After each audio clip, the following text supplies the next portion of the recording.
You've got people habitually taking Mondays off or habitually taking Fridays off, or trying to take the whole 30 days in a 3-year cycle in the first year.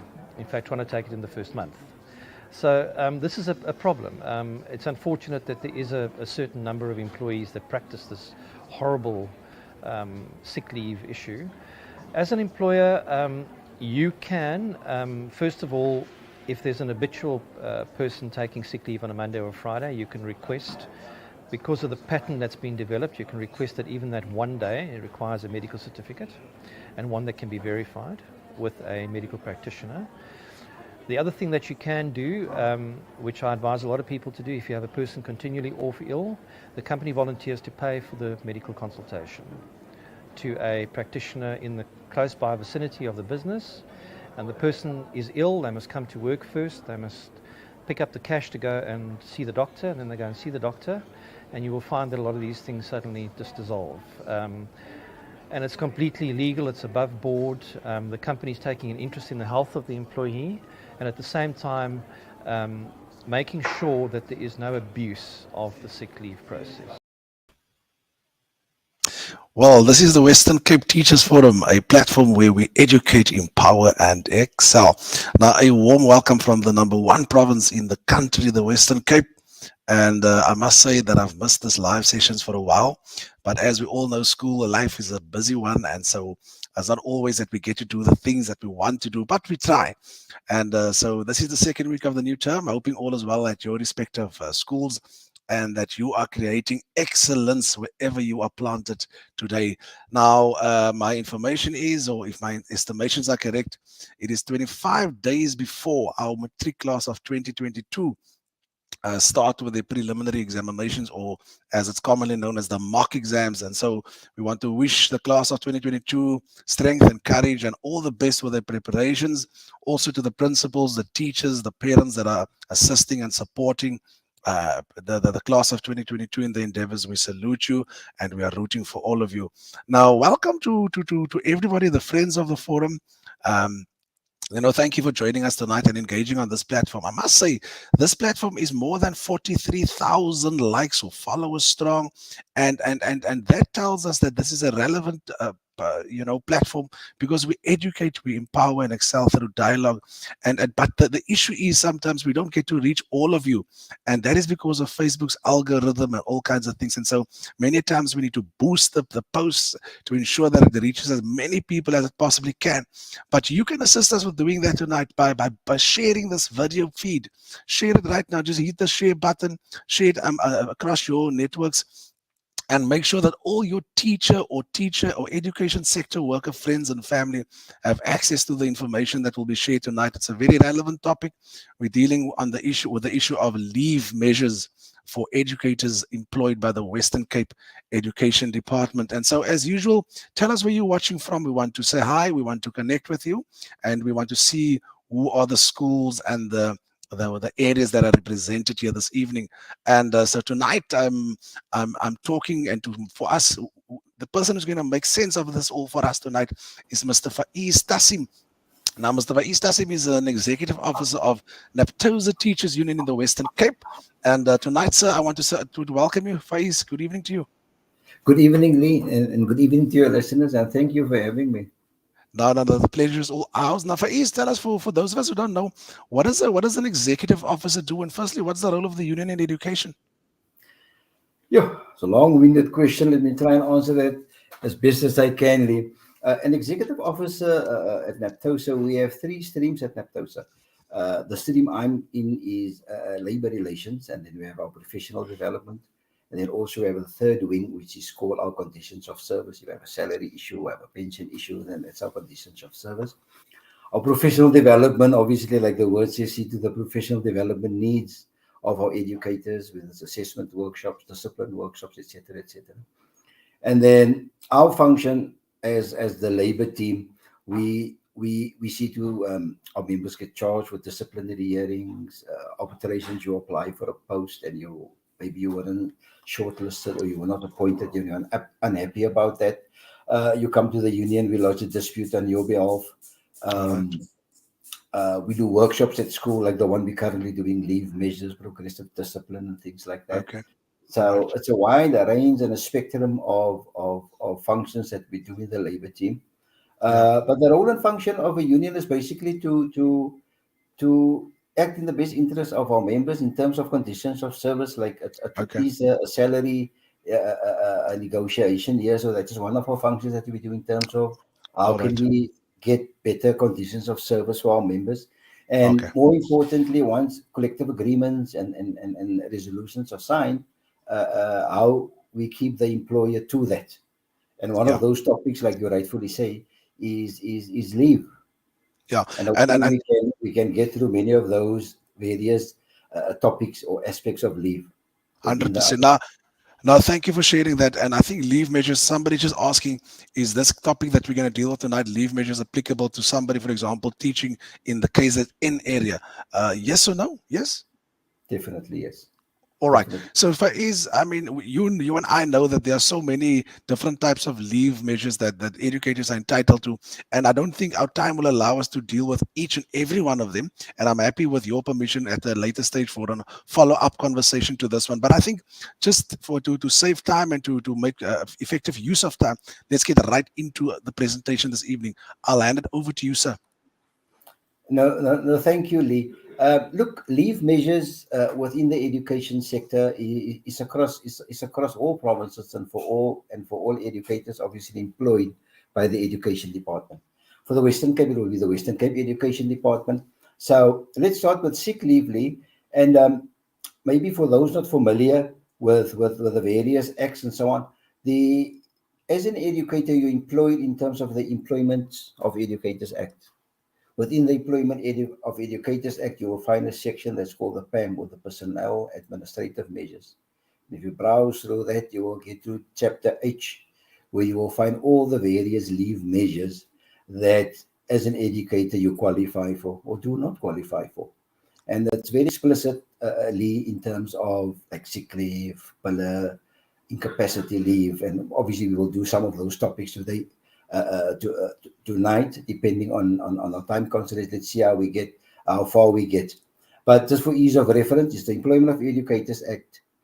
You go to the PAM, Personnel Administrative Measures, and Chapter H, you will find leave measures, and that, Lee and viewers, is where I will be doing my presentation from tonight.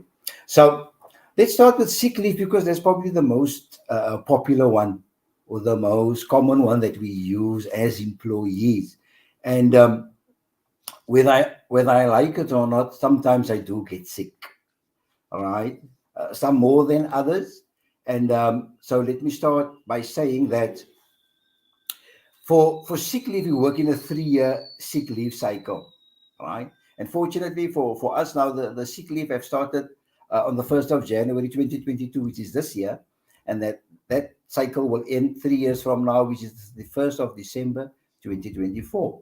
Okay, now, Lee, sick leave is at my disposal when I'm sick. So before I get into sick leave, I just need to mention that each school has its own protocols when I will be absent from school on that particular day, whether it's a WhatsApp, a SMS, a phone call, an email. So that is obvious, and I need to follow that process, right? In order for me, I need to communicate with my school, whichever protocols my school or my institution, head office, district office has in place. Okay. Yeah. So remember, we've got 36 days in a 3-year sick leave cycle, which I can use at my disposal, and I'm talking now here and I'm referring here to permanently employed educators. If I'm on a contract basis, it's pro rata, but maybe a discussion for another day. That is contract or temporary educators. So if I'm full-time employed, I have 36 days in a 3-year sick leave cycle to utilize at my disposal when I'm sick. Okay. So you'll see the next point, or the third point. It says clinical procedures application to be submitted in advance. Sometimes I do medical procedures that is not life and death. Maybe go for a back op, knee operation, and depending on when my specialist or doctor is available to do the op, and I know August, September, whatever the future date might be, then I'm permitted to apply well in advance for that particular sick leave. Now, Coming back to for your, I've got a flu, I've got a headache, I've got diarrhea, whatever, and I just need maybe 1 or 2 days. So what happens now? All right, remember, I follow the internal processes at my school, and I'm using this example. I'm off for 1 or 2 days at a time. Yeah. All right. Then what does the PAM then stipulate, chapter H? It is not necessary or mandatory for me as an employee to attach a sick note. Yeah. I'll repeat that. So for 1 or 2 days when I'm absent from school, it is not mandatory, it is not necessary for me as an employee to attach a sick note. For Okay. 3 days, for 3 days or longer or more, it now becomes mandatory for me to attach a sick note. 3 days, 4 days, 10 days, 30 days, all 36 days with one go, I need to attach a sick note.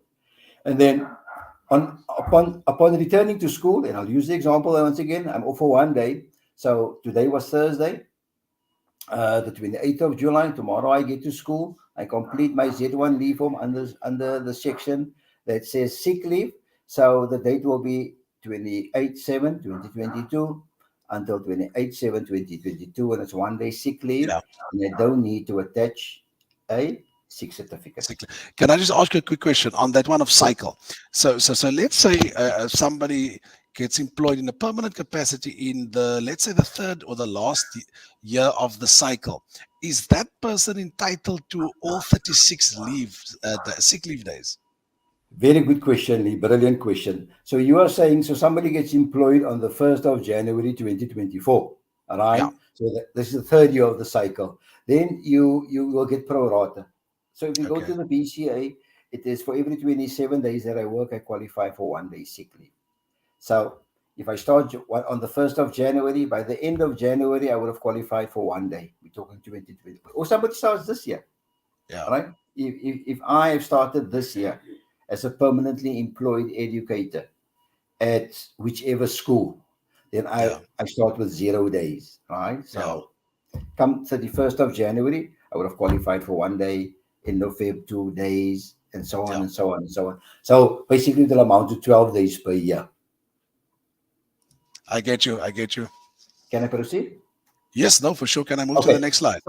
So I'm saying my Z1 leave form, it must be completed within 5 days upon me returning to school. Okay. All right. Now, can we just move to the next slide, please? Sure. Now, your opening remarks, the gentleman was saying, if I pick up a pattern, the principal has the right, or my supervisor, my manager has the right to send me to a doctor of his choice or bring a medical certificate and so on. In education, we work slightly differently in this, that if I said for 1 or 2 days, it's not necessary for a sick certificate. Okay, for 3 days or more, it becomes mandatory. All right. Yeah. Listen to this. All right. He was mentioning in his opening clip about Mondays and Fridays. I frequently absent and so on. So I call it a Monday person or a Friday person. I can call it a payday person. The long weekend falls on a Monday. I make it the Easter weekend. I take the Friday. Schedules 2 are days. due. Yeah. Schedules are due 29th, and then I'm absent with the 29th on a Friday, Thursday, Wednesday, doesn't matter. So it's very easy to pick up a pattern. That's And right. what I advise our members normally when I do go visit schools and do these presentations, I say, guys, it's so easy these days for us to have desktops and laptops and so on. Make an Excel spreadsheet for yourself, and then sheet 1 will be your absenteeism, right? When you're absent from school, and then type in there. On top, you will have 36, and every time you stay absent, -1, -2, however many days, just to manage and monitor my own sick leave days, right? Yeah, that's important. And then, secondly, put in the date firstly that you are absent, 27th or 28th of July, 2022, and you'll see later why the date becomes important, and also the day. It's a Thursday, it's a Friday, or whatever. Yeah. So let's move into what is a pattern and so on. So if I want to pick up a pattern, we're talking about the day. Is it a Monday? Is it a Tuesday? Is it a Thursday? Is it a Friday? Is it payday? Is it question paper due day? Is it assessment task due date. So it's all got to do with the date, right? Yeah. So, and I'm sure many principals at school follow this because that's the only way to pick up a pattern. I will have to have strict records, and not just of the date that you were absent, but also of the day, right? So I advise members, like I said, create your own spreadsheet, whether it's a hard copy, soft copy, doesn't matter, for you to manage and just check your own sick leave. So if Lee Hoffmann is my principal at my school, and I phone Lee on the 29th of July, and I said, and I tell him, Mr. Hoffman, I'm not feeling too well, sir. I changed my voice also. So what's wrong with you, sir? I've got a headache. All right. And then Lee says, no problem, Faez. I hope you get better soon. But let me just tell you, I've picked up, this is now the third Friday that you are absent over the period, maybe 3 months, 6 months, doesn't matter. Okay? Yeah. Talking about the pattern. Yeah. And then I said, just hold on, Mr. Hoffman, let me check, open my spreadsheet, and I said, you know what, I think you're wrong, sir. It's actually the fourth Friday, not the third Friday, but I get your point. Then the principal has the prerogative to say, I need a sick note. Okay. Even for 1 day. Yeah. Does that make sense, Lee? All right. 100%. All right? And just a question on that one, but I know, I mean, maybe I shouldn't presume here, but a principal, true or false, a principal can't question a medical certificate. I mean, the gentleman, I know that's private sector, but I can't, for example, say no, it's the same doctor from let's say it's Dr. X that you keep on going to, and this person, I need you to go to somebody else. I want you to refer you to somebody else. Look, we're delving into medical certificates on the next slide. So maybe if you can just park that question, maybe just for a couple of minutes, and then we will deal with that, because I don't want to go too off topic. We just explain the pattern, then the 8-week rule, and then I can get to the medical certificate and what is the requirements, and when I can get when the principal can refuse or accept or not accept medical certificates. We'll be there shortly, if you don't mind. So I'm sure for our viewers out there, a pattern is fairly easy to ascertain. I'm saying I get 36 days in a year. I take 1 day per month. That's a pattern. 2 days per term. And I tell our principals, if you have a graph or spreadsheet, show it to your staff, all right? And it's easy to see the pattern. Obviously, if I'm abusing sick leave, right? Now, we're not talking about the good guys here. We're talking about those who tend to abuse sick leave. That's what I'm trying to explain. Okay. Got you. Yeah. Now, the 8-week rule, all right? So the pattern for 1 or 2 days, just to recap quickly, I can request a sick note. Now, getting the 8-week rule, we work on a date. And let's use the 28th of July as an example. All right. So the 8-week rule works something like this. On the third occasion within 8 weeks, I will have to attach, or it is mandatory for me to attach a sick certificate. All right, so let me explain, Lee. All right. So 8 weeks, we're talking about a work week, so we're talking about 5-day weeks, so it's 40 days, right? Between the 27th, 28th of July, if I'm using today's date, July, August, September, 28th of September, and then that 8-week rule, let's call it, expires, right? So whenever I absent myself for the first time for the year because I'm sick, my 8-week rule starts. Yeah. So in other words, my 8-week cycle and yours will be different because we will not be absent on the same days. Well, if we absent on the same days, well, then it starts the same day. But to answer your question, yes, if I was absent last week, my 8-week rule would have started last week, and if you're absent this week, your 8-week rule would start this week. Quite correctly. So fairly straightforward, guys. In that, you use today as an example. 28th of September, my 8-week expires. So whenever I absent myself for the first time when I'm sick, my 8-week starts, right? Colleagues or viewers, this is only for sick leave. It's not for tempering capacity leave. It's not for It's not for family responsibility. It's not for any other leave, your 8-week rule. It's only applicable to sick leave. So if my wife was sick last week and I took her to the doctor, or my husband was sick and I took my husband to the doctor, then I would have applied for family responsibility leave. Hopefully we'll get there later. That's got nothing to do with the 8-week rule, and that's got nothing to do with the pattern. Pattern in the 8-week rule is only for sick leave, right? So on the first occasion is the 28th of July. I was absent. Let's make it 2 days, a Thursday and a Friday. Are we talking about dates here? Not days. Not Monday, Tuesday, Thursday, Wednesday, Thursday, Friday. We're talking about the date. So the date will be 28th of July, right? My 8-week starts. So I'm off for 2 days. All right. That is occasion 1. Remember, on the third occasion, prior to the 28th of September, right? I will have to attach a medical certificate. So let me explain. On the second occasion, let's make it a month later. I don't have a calendar in front of me. So just assume, guys, just work with me. The 28th of August is also a school day. I'm off for 1 day again. All right. There's a second occasion within 8 weeks that I absent myself because I'm sick. Let's make it 1 day this time. Still no medical certificates required. On the 20th of September, I hope it's a school day. All right. Now I absent myself again. Now it becomes mandatory for me to attach a sick note. Why? Because I'm in breach of the 8-week rule. So what does chapter H of the PAM say? On the third occasion, all right, then it becomes mandatory for me to attach a sick certificate. Just a cautionary note, if I may, Lee, and hence I'm saying have your own spreadsheet or somewhere monitor your own leave records.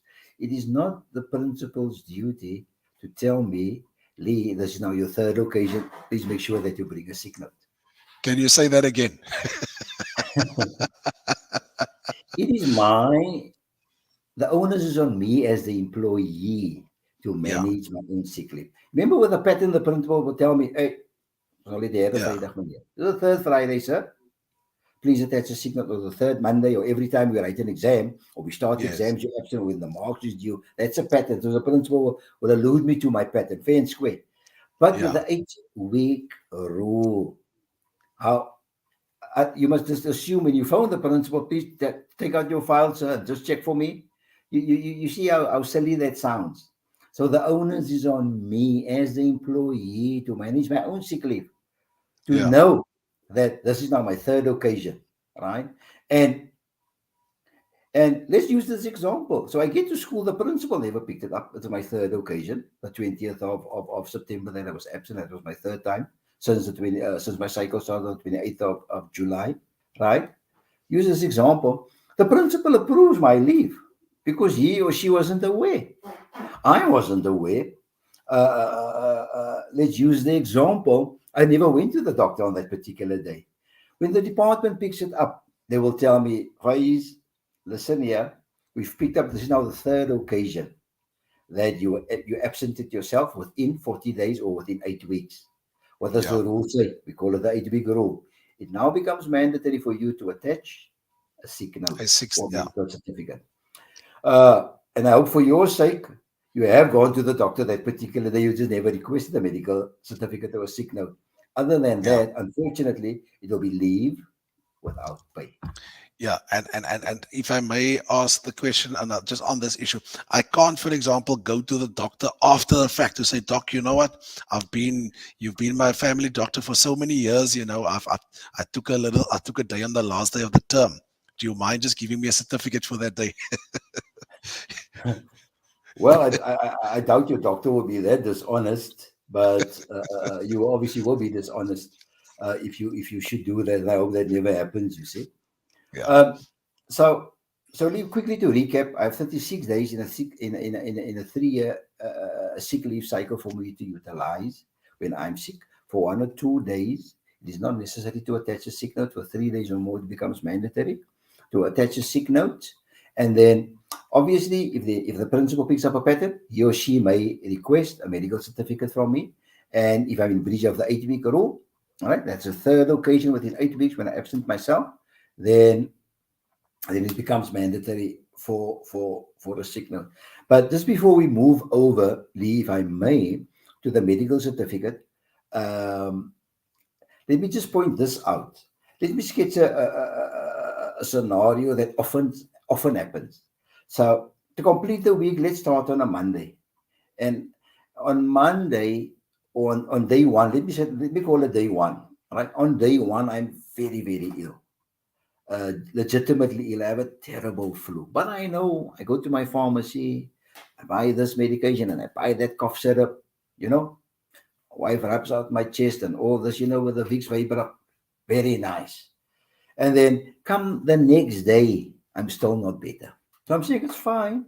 One day, no certificate required. So let's try the second. I self-medicate again. All right. Now, remember, I'm genuinely ill. This is not play acting. I'm genuinely ill, all right? I can't go to school. So self-medicate again. I take my meds, I take my cough syrup, and drink my gembertea. All of that I do, all right? Come Wednesday, I'm worse. All right? Now, what do I do now? I was already off day one. I was already off day two. I've already said I can't go now to my doctor and say, doctor, the symptoms started Sunday already, but I wasn't in school Monday. He said, but I didn't see you, you know. And the rule of the department is you can't backdate certificates. Doctor can't say he's only coming to me on the Wednesday, but by the way, employer, he was actually sick on Monday. How does the doctor know that? So you can't backdate. So, Yeah. so what do? So look, I pity the audience can't interact with us live. I would have asked this question because I mean the answer is fairly straightforward. For 1 or 2 days, I don't need a certificate. So on the third day, I just go to the doctor. So I just need that certificate for that third day. For the Or third the day. doctor's Yeah. going to book me over the rest of the week or whatever the case may be. But for the first 2 days, I don't need to go lie and concoct things, if you get what I'm saying. So, All right? quick question. So, do I then have to submit two separate sick leave applications, or is it one application? Look, it doesn't matter, Lee. You must remember, Okay. I will assume that the person working at the department would know that for Yeah. 1 or 2 days is not necessary for the sick note. And if you look at the date, we'll get to medical certificates now, the date of All right. examination, it will be day 3. It's like Sherlock Holmes would tell Dr. Watson, it's elementary, my dear Watson. But I mean, you can probably, if you wanted to, submit to Z1 leave forms. Yeah. The choice is yours. Yeah. Listen, I just want to quickly say to our friends who are commenting in, and thank you for engaging us in the manner that you do. There will be a pause in the coming slides, maybe the next 2 or 3 slides, where we're going to entertain some questions in the comment section. I see there's a number of them. So please send it in there, colleagues. We will share and flag it on the screen. I will pose it to Faez, and he will answer it as far as he possibly can. So I'm noticing that. So please, we will see to them in a minute or two. All right, Faez, on the issue of medical certificates. Okay. Can I go? Yeah. So I've been absent for 3 days or more. The principal picked up a pattern and requesting a sick certificate from me. Oh, I'm in breach of the 8-week rule. Now a medical certificate becomes mandatory. All right. The first thing when before getting to what is the actual requirements of the medical certificate, Lee, the thing the viewers must remember is that a medical practitioner must be registered, so issuing me with a valid sick note in terms of my employer as the Department of Education. I'm not going to say Western Cape because there might be people from other provinces as well. So I will just say Education Department from whichever province you are at. It's all the same. So your medical practitioner, all right, doctor, psychiatrist, psychologist, specialist, whoever. Number one, must either be registered with the Health Professions Council of South Africa, the HPCSA, in order for that to constitute a valid certificate. Or number two, he or she must be registered, the health practitioner, of course, must be registered with the Allied Health Professions Council of South Africa. Or 3, with the South African Nursing Council. Now, why does this become importantly? So, the viewers might think, so where does this come on? I normally go to the doctor. I'm assuming they belong to one of these councils. You must remember, there's something as traditional healers or medicine, Chinese medicine. There's so many healers that you get. And the moral of this story is, Lee, doesn't matter who I go to. In order for that particular person to book me off, and constitute as a valid sick note, they will have to be registered with one of those three councils. I think that's fairly straightforward, right? In order to constitute a valid sick note or medical certificate. Any questions on that, Lee? Can I Just a go? just a quick one. You know, in your understanding, who would typically be registered to the South African Nursing Council? Look, I must be honestly, with my experience working for NAPTOSA for the past, 13 years now, I've never encountered a sick certificate with the South African Nursing Council. So I wouldn't know. I must be honest with you. Yeah. In fact, the majority of health professionals that do issue certificates that I came across with is normally registered with the Health Profession Council of South Africa. So Yeah. I have no idea, I must be honest. Maybe I can find out. Maybe if you Yeah. invite me back another time, maybe I will be able to answer that question for you, Lee. No, But sure. unfortunately, But not yet. if I were to hazard a guess, I'll probably say, professional registered nurses. And so by implication, I'm saying, I'm thinking, I'm assuming, such persons might very well be able to issue a certificate. But that is just an assumption. I don't want to. Fair enough, fair enough. All right, let's just deal with the So, certificates quickly. on the 12th of February 2016, right, the the the then president, right, Mr. Jacob Zuma, he signed into law certain amendments to the PAM, right?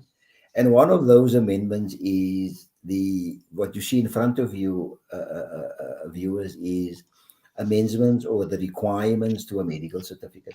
Now, obviously, the list is much longer, but I've just taken out what I felt was the most pertinent and important parts because of time constraints, Lee. But like I said, I've referred you to chapter H of the PAM, where all of this information I'm telling you now is available, right? So let me just quickly go through that points from 1 to 8. So remember, 3 days or more, I'm in breach of the 8-week rule, or there's a pattern. Colleagues, just before I go to number 1, Lee, I feel I just need to mention this. As much as it is not necessary for me to attach a sick note for 1 or 2 days, there's also no rule, Lee, that says that I can't attach a sick note, even for 1 day, whether I'm in breach of the 8-week rule or not. So there's no rule that says that I can't submit a sick certificate. So my tip, if I may, to our viewers, if you have gone to the doctor, even for 1 day, right, ask the doctor for a medical certificate, because it builds up a good rapport of myself as being a responsible employee. And whoever doubts that, number one, I was sick, that should put that fear to bed. And then also, I'm being a responsible employee. Anyway, let's go to number 1. So obviously, now what's important is that the name of the health practitioner and where that clinic or surgery or hospital is situated. All right. Yeah. Number 2, what's not fairly obvious, is the name of the patient. Bear with me, guys. Number 3. So this is an innovation, right? This is something new. There was always a date, right? 28th of July till the 29th of July, 2022. Now they have added what is mandatory is the time. All right. The doctor, specialist, whoever books me off, must add the time I came to the surgery. So when we Yeah. go to schools and we explain this, and the first thing members would ask, but why must there be a time? I said, guys, you look at the rule or look at the statute. It doesn't say I must be at the doctor 8 o'clock in the morning. It doesn't say I must be 10 o'clock for the latest or 11 o'clock or whatever time. It just says the time that you came. And if I'm in bed all day sick, logic would to take, I will only be able to go to the doctor later. Or maybe I must wait for my husband to come home. I must wait for my wife to come home, my son or my daughter, my neighbor, whoever, to take me to the doctor because maybe I can't drive myself. So Yeah. again, there might be various reasons. Sometimes you stay in rural areas. Depends how far you go out, Lee. I don't even get to see the doctor today because there might just be one doctor in that particular area. So there's various challenges. You mustn't be too worried about the time. But the Yeah. bottom line is Yeah. there must be a time. Yeah, these days I hear doctors do virtual electronic or telephonic Oh yes. consultations as well. Yeah, that's probably a good innovation in today's times, Lee. So number 4, if I may continue, uh, so my doctor issuing my medical note or sick note or medical certificate, it must be based on acceptable medical grounds. All right. So the doctor would normally write according to the patient, and I already know I'm in trouble because I can't tell the doctor I'm sick. The doctor must tell me I'm sick, isn't it, Lee? So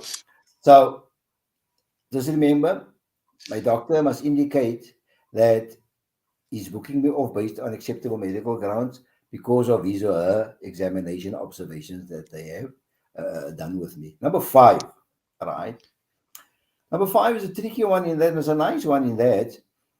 I firstly need to say that it is not necessary for me within my 36 days to divulge what's wrong with me. All right, so the doctor can indicate on my medical certificate this is a medical condition, right? Having said that, colleagues, if my illness is not of a personal or a private nature, my tip, if I may, is if you can divulge what's wrong with you, divulge what's wrong with you. All right? Yeah. I have the flu, a headache, back pain, whatever. You know, sometimes the guys is very shy to put on gout. You know, I don't know why, but anyway. So number 5 basically says that if you have given the doctor consent to disclose, I have the flu, I have diarrhea, I have a headache, whatever illness I have, the doctor then, he or she must write in the full extent of my illness or injury. And hopefully, he will write it in English. And even better, maybe type it out because somehow only doctors understand doctors' handwriting. So maybe just ask Hey, to tell type me it, about it. to type it out.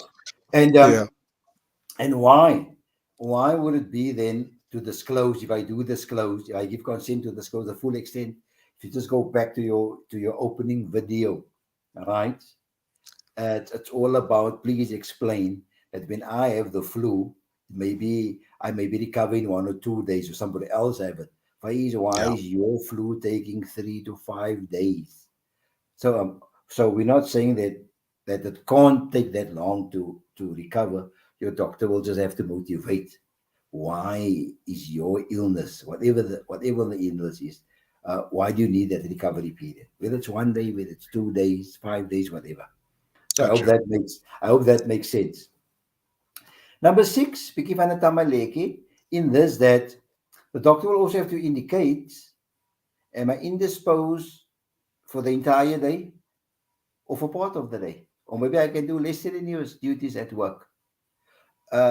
Colleagues, and Lee, when I do this at our sites at schools, then our members would normally ask, but how is that possible? I say, guys, I'm just the messenger. I'm not the message.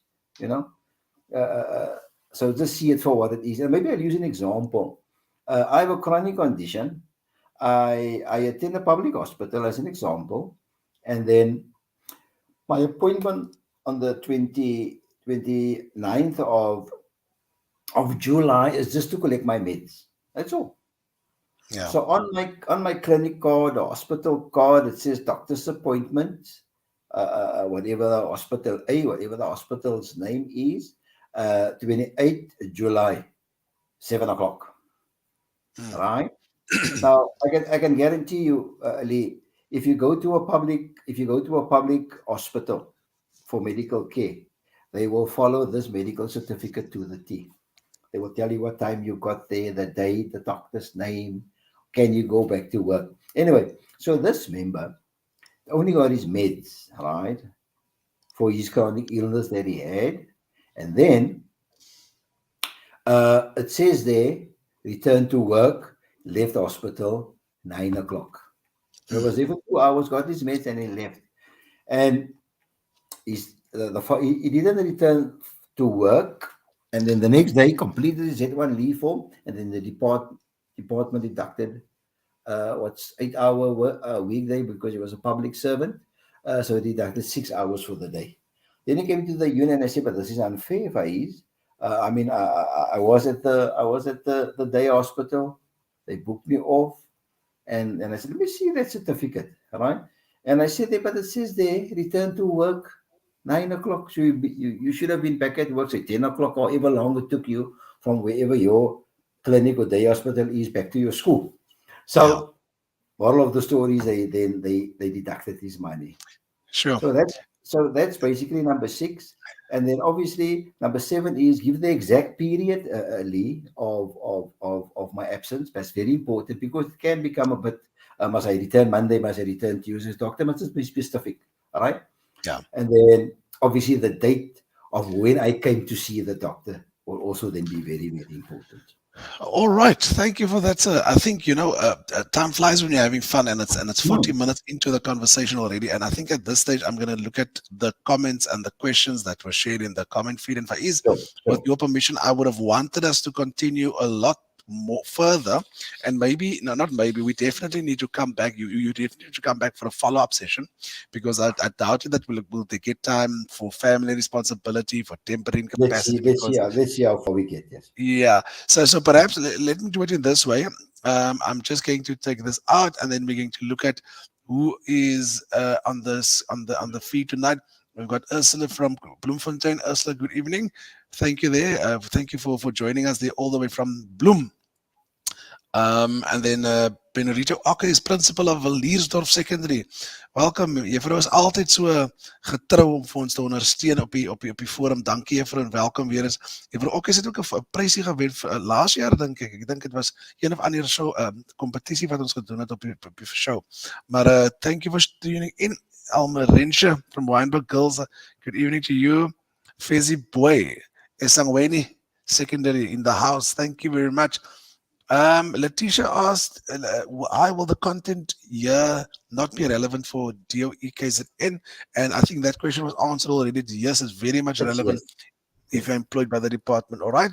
And then Palm Park Primary is in the house. Alna Myberg, Alna Jane. Rylands High is here. Chanel Dice, or is it Dice? And Andrew, all the way from AKA Snapshot Study Group, Tafelsig, Mitchell's Plain. Mitchell's Plain is in the house. Sunridge Circle. Amber Garces. Hey, is it Garces? Garquez. Help me there.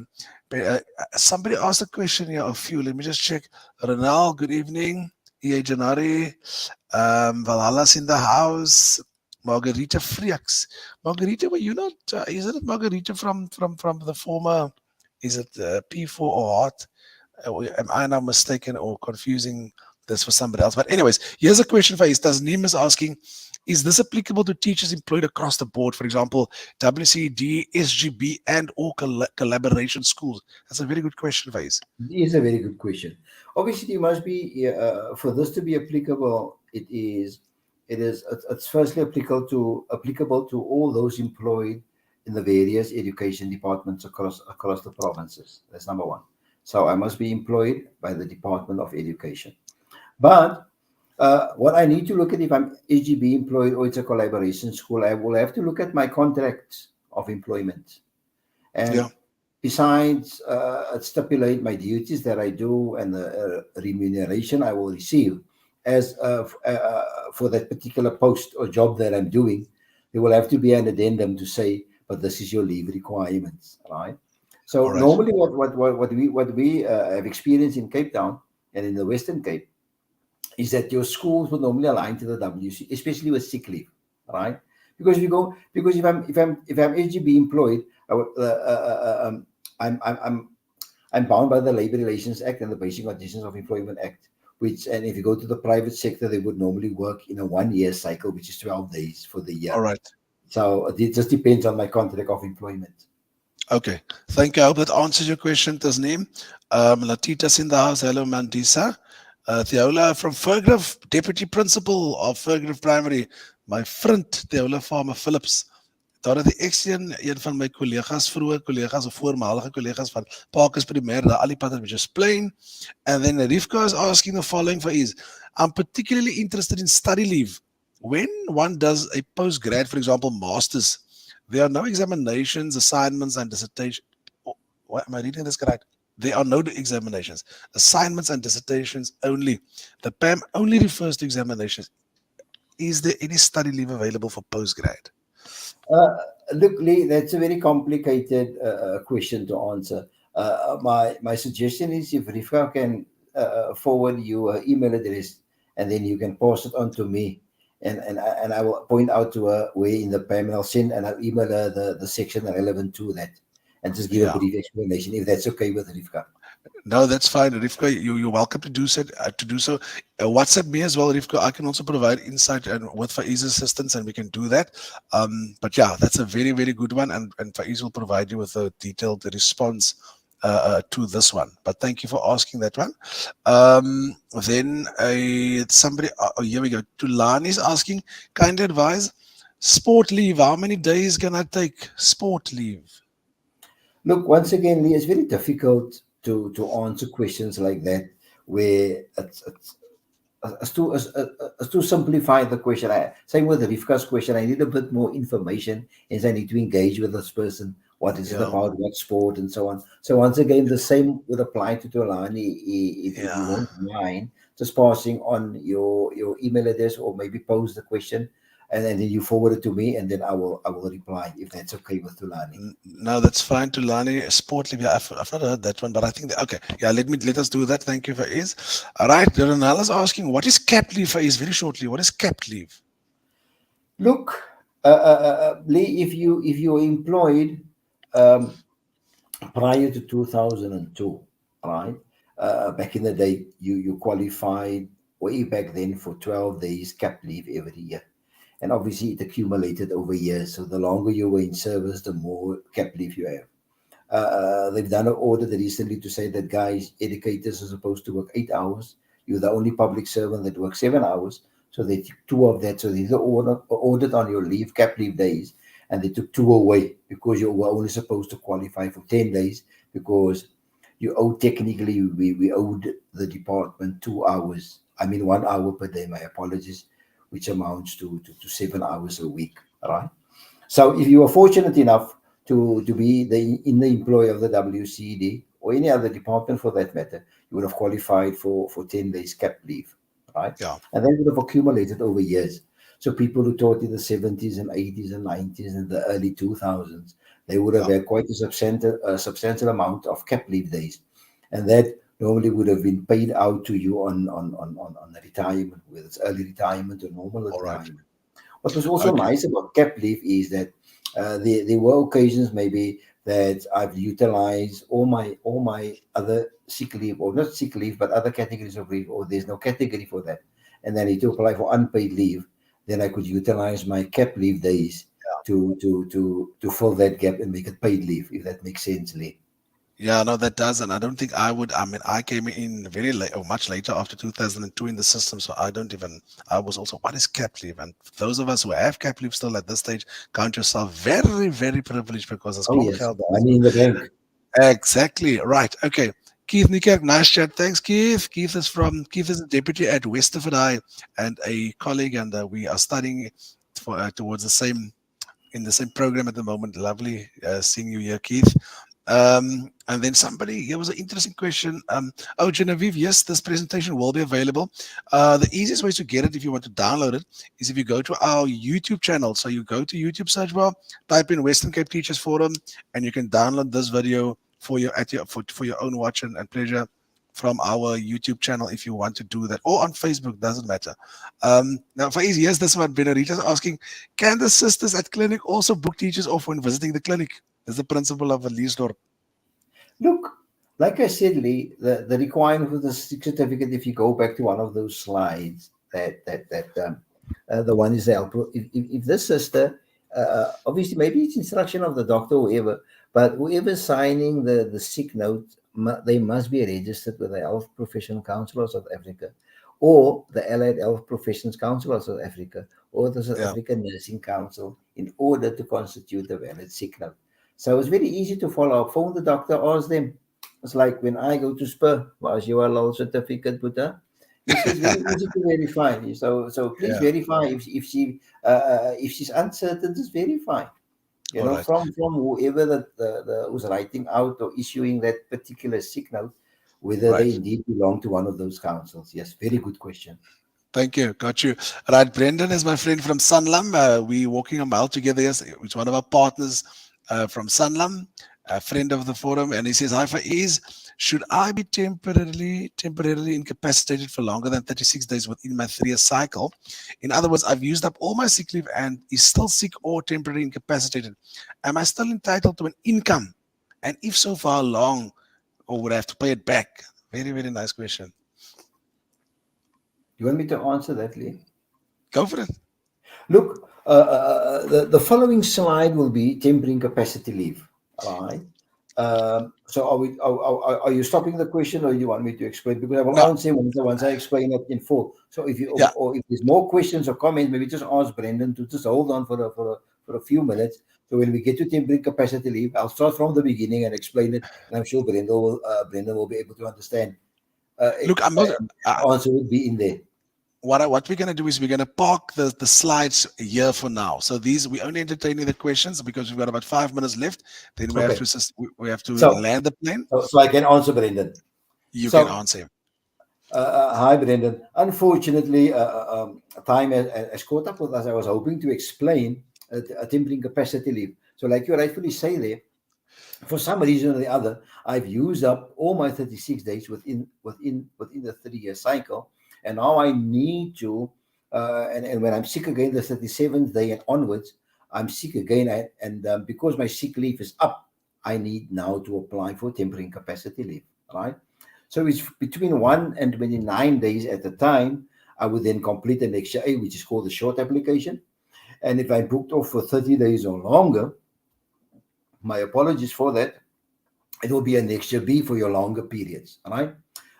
Leo, don't catch up with us because I need to explain this properly if you don't mind, with your permission. All right. So for 1 or 2 days, like I said, when sick leave started, it's not necessary for me to attach a sick note.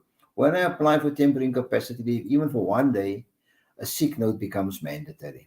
Remember what I said with the medical certificate? I don't need to divulge what's wrong with me, right? Within my 36 days. Oh, I can, but it's not mandatory, all right? But when I apply for temporary incapacity leave, I must divulge what's wrong with me. Well, on that application form, an extra A for short periods or an extra B for long periods, I must sign a consent form to say I give my employer permission to speak to my doctor to ask what is not unfilled with Faez. Unfortunately, time caught up because I couldn't explain that guy at the beginning was saying he would rather send you to a different doctor. That's private sector. But what happens is when, let's assume I'm abusing sick leave, and I hope you don't mind me explaining this quickly, all right? Then as a principal, as a supervisor, as a manager, I have the right to phone Faez's doctor to say, doctor, but you booking Faez off every time. It's 3 days, it's 2 days, it's 5 days. Is he really that sick? But the doctor can't, or my supervisor principal can't ask what is wrong with him, assuming I haven't divulged what's wrong with him. But what they are permitted to do is to say, then, is he that sick? Is she that sick that he or she needs to be booked off for that period? Then, if you think foul play, right, as a supervisor, then that guy's from the beginning, the opening video, then if you send, obviously, if you're going to send your employee to a different physician, well, that's at the school's or the department's account, okay? So thank you. Coming back to temporary incapacity leave, right? So temporary incapacity leave basically works on that within my 36 days, because sick leave is right. If I follow the internal protocols, I have attached a sick note where necessary. Whether they have what's wrong with me or not, my leave will be approved. But with temporary incapacity leave, just a quick point on this leave, it is not like a top-up contract where whatever my amount is for the month that I have a contract on, and when my data or airtime is up, I just go to the store, to the shop, and I just buy more airtime or data and punch it in, then I'm back on air. Temporary incapacity leave does not work like that. So basically, in a nutshell, where sick leave is my right, temporary incapacity leave, I'm at the mercy of my employer. So what does that imply, Lee? It then implies, based on the medical evidence that I provide, all right, the health risk manager either approves or declines my leave. So it's just a pity. Obviously, there's way more detail I can give, but because of time constraints, I feel a bit bad for what's it, Fabian, that I can't For explain Brendan. Brendan, my apologies. Now we're gonna cover that one in the next session. And we'll give it the attention that it deserves. But very briefly, Faez, do you know what is the notice period if I want to resign? I'm in a permanent post. Belinda Farmer was asking that one. Are you aware of that notice period? 90 days. 90 days. 90 days or 30 days with the employer's permission. Okay, Belinda, I hope you've heard that. 90 days, generally speaking, or 30 days with the employer's permission. All right, thank you for that. I'm going to ask one last question, and then I think we need to pause it here because our time has unfortunately run out. There are people asking about maternity leave. I think that will cover in the next session because we don't want to get started and end up sitting here until 9 o'clock. Just very quickly, somebody said here, Keith asked, does the 8-week rule commute from term to term, or do you start over again? Yes, very good question, Keith. Like once again, this is used today's example. That's a brilliant question. All right. When the 8th of July, it's the first time I'm absent for the year, as an example. Okay. So now my 8-week rule starts, or my 8-week starts. Come the 29th of September, it expires. So if I'm absent the 30th of September, the new 8-week cycle starts. Does that make sense? So if I'm absent one day in the first term, right, 8 weeks have passed. I'm off another day in the second term, right? That 8 weeks have passed. I'm off for the one day in the third term. Now the principal can't say, hey, Buta, you were absent in the first term, you were absent in the second term. Now you're absent on the third occasion is term 3. It must be within 40 days. And when my 40 days expire, a new 8-week rule starts whenever I'm absent again for the second or third time. Okay, got you. Colleagues, I feel so bad. There are so many comments coming through here and very, very valuable questions and relevant questions, but we have to park it here. I'm hoping Faez is going to afford us that opportunity to come back perhaps next week, Faez. If that's okay, we can maybe just decide on a date. I'm not sure what your program is like. We can speak offline.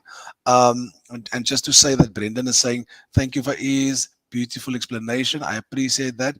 Lovely. Faez, any concluding remarks before we land the plane? Concluding remarks, Lee, if I may. I want to tell to the viewers and the listeners out there, even if you don't belong to NAPTOSA, call your union if you're uncertain about any type of leave. And if you're a NAPTOSA member, you're welcome to contact our offices and then ask to speak to me. And then I will gladly come to your school and do the full presentation. No issues with that. And as you could see, 1 hour is definitely not enough. So we cover normally 1.5 to 2 hours leave when I get to school, just to entertain questions because the sensor is explaining something and nobody understands you. But please have me back. I'm glad. I'll be willing to come back at any time. No. Thank you very much. And I really appreciate you for your time here and your expertise here tonight.